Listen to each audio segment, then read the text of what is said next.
So, awareness. What is awareness?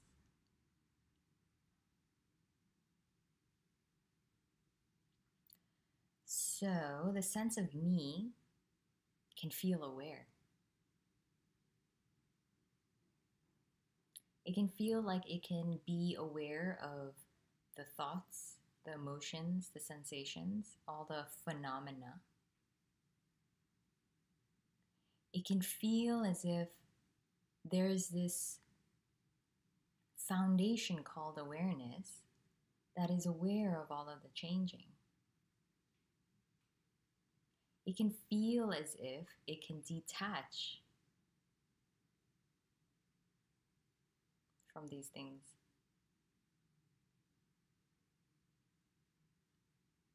And it's crazy that that's all part of the illusion. Awareness is part of the sense of me.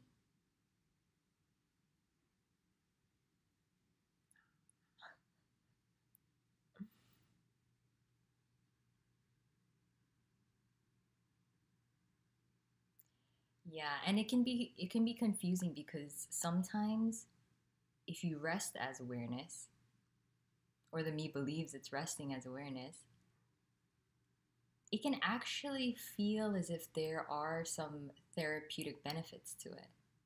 Like this detachment from the thoughts and emotions, or just being the observer or the witness of them and not being identified with them. It can seemingly have some therapeutic effects. Sometimes the practice can be exhausting too. And there's nothing right or wrong with it. It's just what's happening. That is this appearing as that. It's already it's already perfection. You're not getting any closer or further by doing or not doing that.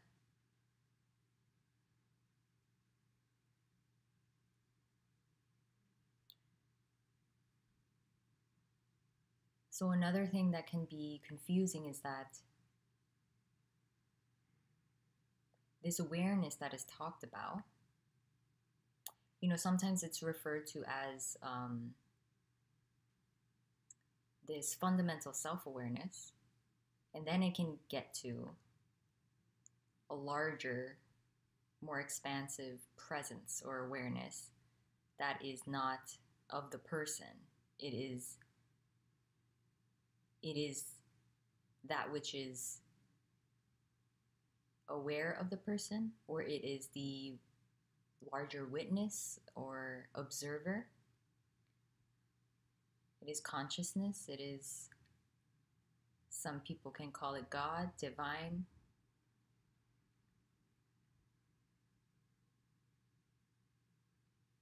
The true I am.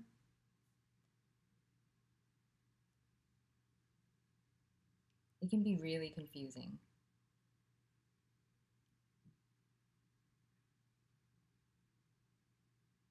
The thing is, that is part of an assumption. Who is there to know that there is a bigger witness?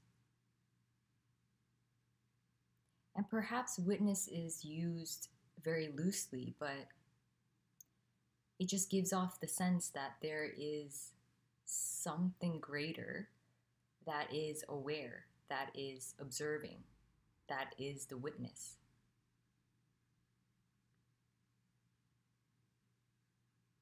And it's enticing for the person because the person can relate to that. The person can understand that because it feels like it can be aware and be the observer, be the witness.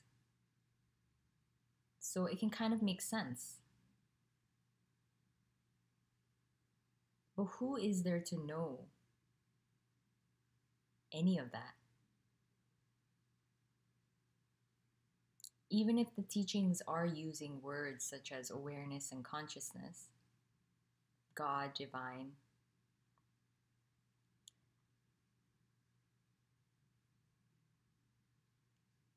it seems like it can be misleading because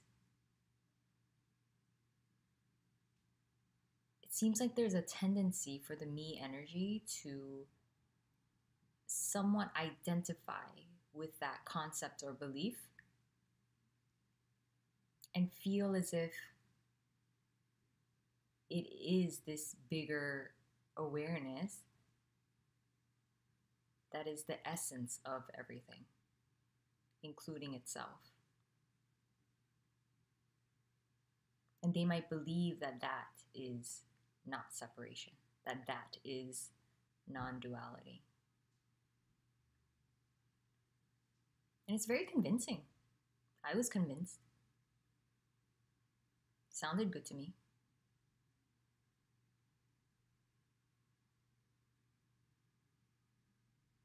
But it's still separation. And there's nothing wrong with that. Nothing right or wrong. It's just what it is. And it's already just this. So, in a sense, it really doesn't matter.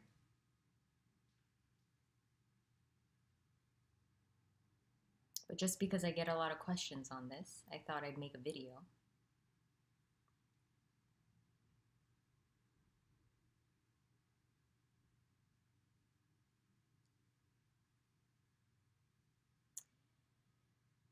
Yeah, seems very confusing with the I am teachings as well. Resting as the I am, which I would interpret it as the foundational sense of the me energy. And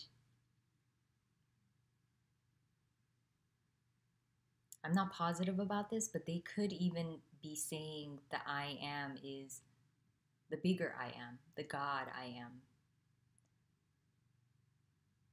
the ultimate witness. So they might be also using that term for this higher something, whatever it might be, this unknown. But when words like I am is used, and awareness and consciousness, again, the me can't really help but somehow identify as that. So we can feel like I am, the person is here, there's a here-ness,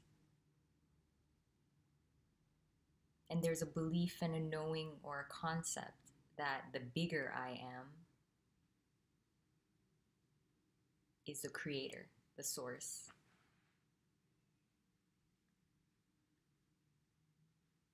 So I kind of have a difficult time believing that the me can just dissolve,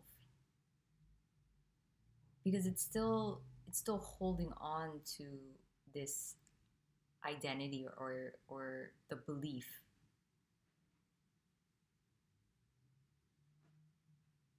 It's still maintaining something.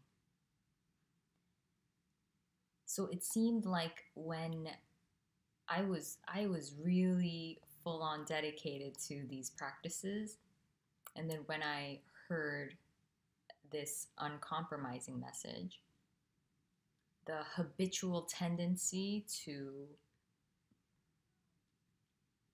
rest as I am, rest as awareness, habitual tendency to remind myself there's no one here. But there was this conditioning to come back, come back, come back. Ask, are you aware? Am I present? Am I resting as awareness?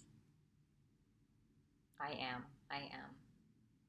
So that habit continued on, but naturally the practices kind of fell away as the message was being heard.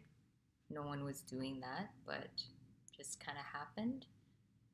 And it pretty much continued until the end. There is no end. There's no happening. There's really nothing that happens.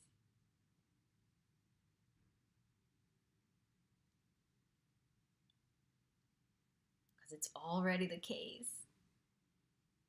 Already, when this illusory sense of me rests as I am, that's already this. It's inescapable. You can't get away. You can't get closer.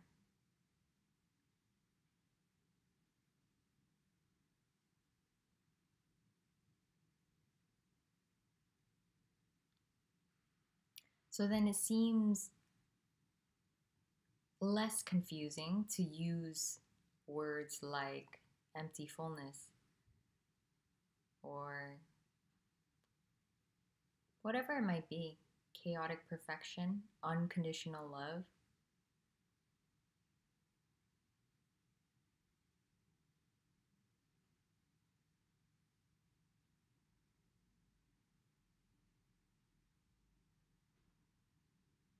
Boundless freedom.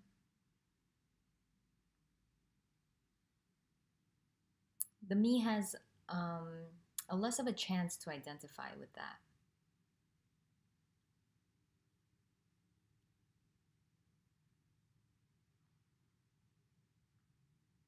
So, again, really nothing wrong or right with these teachings. They can actually have these therapeutic effects. They can actually bring about a shift in identity. And those can have physiological effects. It's crazy. It's really crazy. But then you really feel like you're getting somewhere. You feel like you've gotten closer to God, to divine.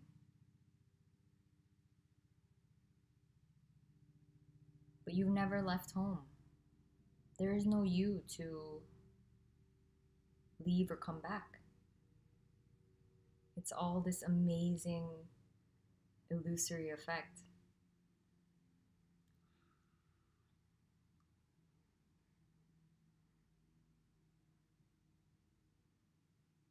But it's so convincing.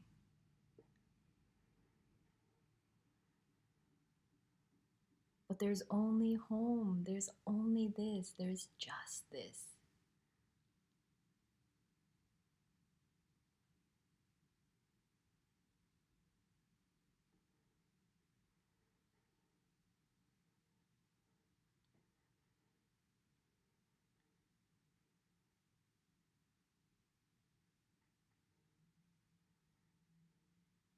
You don't have to maintain anything. You don't have to maintain a state. This isn't a prolonged experience. This isn't a higher state of consciousness. This isn't something attained. This isn't an add on. If anything, it's an illusory absence that never really happens. Because it's already wholeness, it's already completion. Nothing can be added, nothing can be taken away. It's already entirety. I don't even know if that's a word, but it's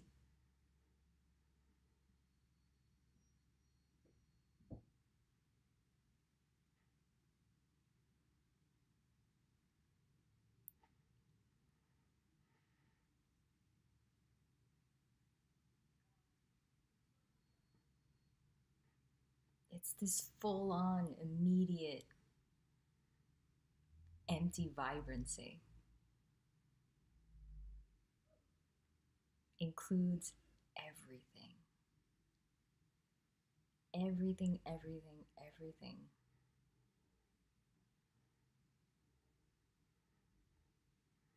The worst atrocities, murder, sickness, disasters, joy, happiness, contentment, fulfillment, ecstasy, bliss. It's all of it.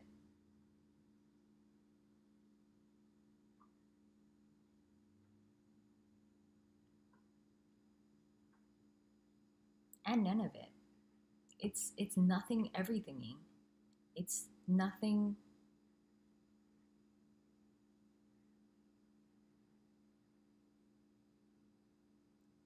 It's nothing emotioning. It's nothing thinking.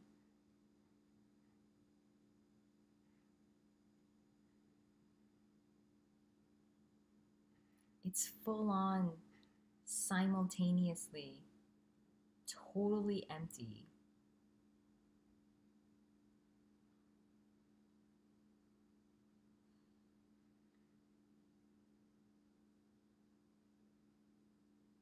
And totally